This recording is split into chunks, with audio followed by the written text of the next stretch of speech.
আমাদের আপনাদের অভিসংবাদী নেতা ইলিয়াস আলীর কথা আপনাদের জানা আছে। ইলিয়াস আলী টিপাইমুখ অভিমুখে যে বাদ দেওয়ার কথা শেখ হাসিনা চিন্তা করেছিল, তার বিরুদ্ধে একটি লং মার্চ করেছিলেন। এই লং মার্চ করার পর পরে ইলিয়াস আলীকে গুম করে ফেলা হয়। আজ পর্যন্ত ইলিয়াস আলীকে আমরা আর পাইনি। আপনাদের নিশ্চয়ই কেউ আছে বুয়েটের সেই মেধাবী ছাত্র আপনার ভাইদের কথা।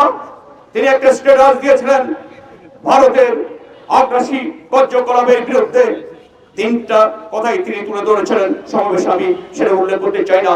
এর পরপরই নির্মম নিষ্ঠুর নির্দয় ভাবে এই মেধাবী জাতির হীরের টুকরো এই সন্তানটিকে কিভাবে খুঁচিয়ে খুঁচিয়ে নির্মম ভাবে হত্যা করেছে আমরা সেটা দেখেছি।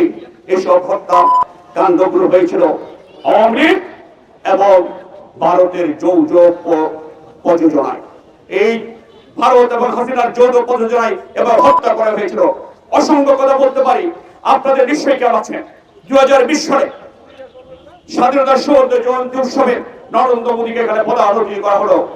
বাংলাদেশের স্বাধীনতা মানুষ বিক্ষোভে ফেটে বললেন, তারা বললেন ফলানির লাশ, ফলানির রক্তে যার হাতে রঞ্জিত, সীমান্তের শহীদের রক্তে যার হাতে রঞ্জিত, তাকে পদার্পণ করা যায় না। আগে আমাদের ফয়সালা করতে চাই, ফারাক্কার ফয়সালা করতে চাই, তিস্তার ফয়সালা করতে চাই, টিপামত ফয়সালা করা দরকার।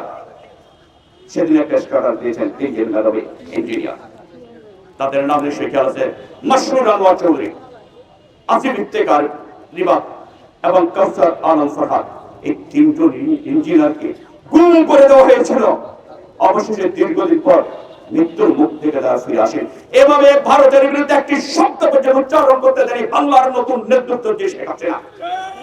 আজকে বাংলাদেশ ঘুরে দাঁড়িয়েছে, আজকে বাংলাদেশ ফেসিবাদ মুক্ত হয়েছে।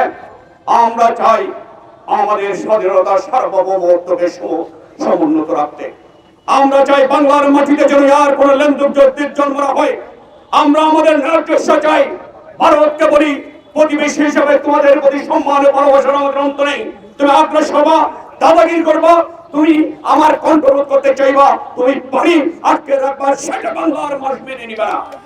আর একজন আমরা মরণে বাসনী হব, আমরা একজন শহীদ প্রেসিডেন্ট চেয়ারম্যান হব, হয়ে ইনশাআল্লাহ স্বাধীনতা সার্বভৌমত্ব রক্ষার জন্য প্রয়োজনে নিজের বাজিয়ে রেখে জীবন আমরা রক্ষা করবই আমার দেশ মাতৃকাকে। সে শপথ গ্রহণ করুন। আজকের এই দেশে শপথ গ্রহণ করলেই দিবসটি সার্থক হবে।